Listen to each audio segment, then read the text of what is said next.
So, where are we going now? Where are we going? So today we're going to see the mother of all shortcuts. So, sometime before the 20th century, if a ship needed to sail from the Pacific, so this is the Pacific, from the Pacific to the Atlantic, right here, and vice versa, there were only two options, both of which were not very lovely. So the first option was right here, up here. This section was the Western passages. So these are the northwestern passages, and as you can see, they are icy passages. So you could only do these northwestern passages during midsummer. Any other time you risk being stuck in ice, and then you're gonna lose your vessel, or even your life, and the entire voyage down for. So it's a maze of passages down here, up here, up to navigate your way through. And it's come winter, it's all ice, so it's not a very reliable route. So the other route was all the way south, right here, down to the Drake Passage. So this is the Drake Passage, bottom of South America, between the continent of Antarctica and South America. So this is the Drake Passage. Now, this was a much better route because it does not freeze heavily like the northwestern passages, but it is plagued by winds. And actually, there were three routes here. There are two more routes. So you have the Drake Passage here, the Drake Passage right here, and there were two more routes you could use. The other route, somewhere here, more inland instead of going into the open ocean. So this is the open ocean. Right here, the Drake, and somewhere here you have this. You have this route here. This is known as the Beagle. So if you do want to get your vessel out in the open ocean because the winds are crazy out there, you could just squeeze your way through this tiny narrow passage known as the Beagle Channel. Right here, you can see that channel right there. You exit somewhere here and go around Cape Horn. Now back into the Atlantic, or if you are coming from the Atlantic, just enter here, sail your way in between there. For information, these are really high cliffs. These are some really high cliffs, hundreds of meters high. I'm not sure.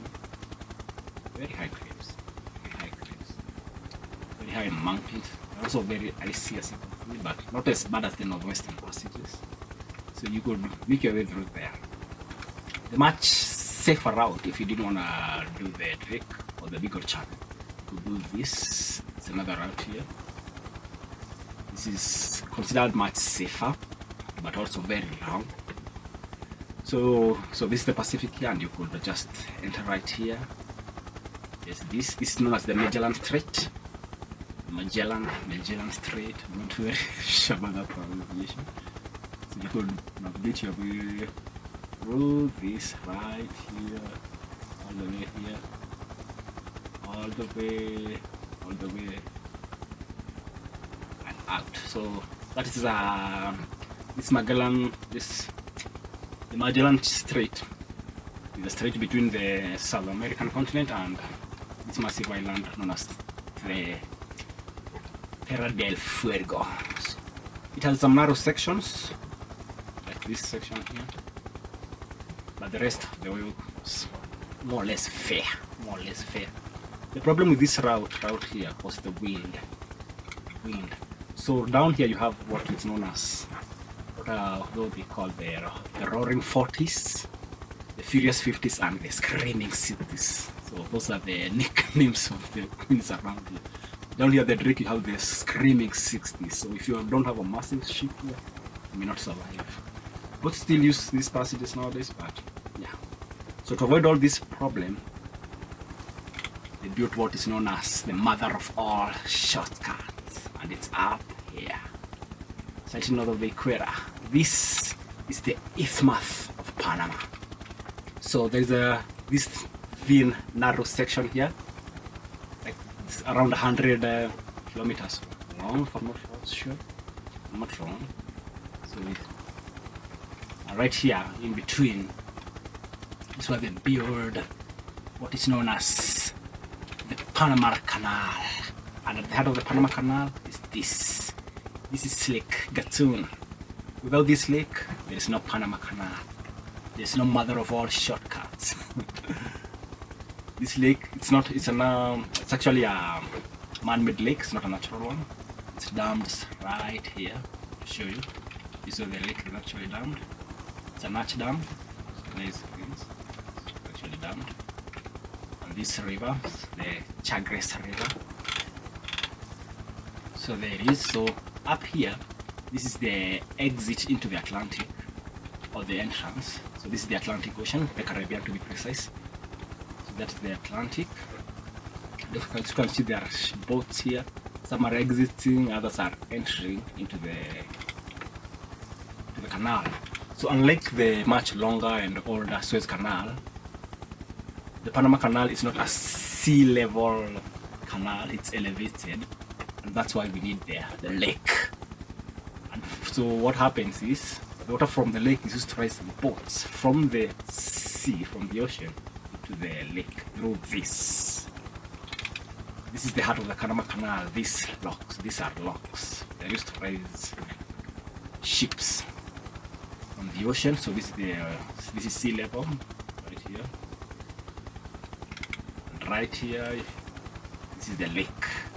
So these locks are used to raise the boats from the sea level to the lake, and vice versa. So if you're coming from the Pacific, they'll drop you. If you're coming from the Atlantic, they will raise you up.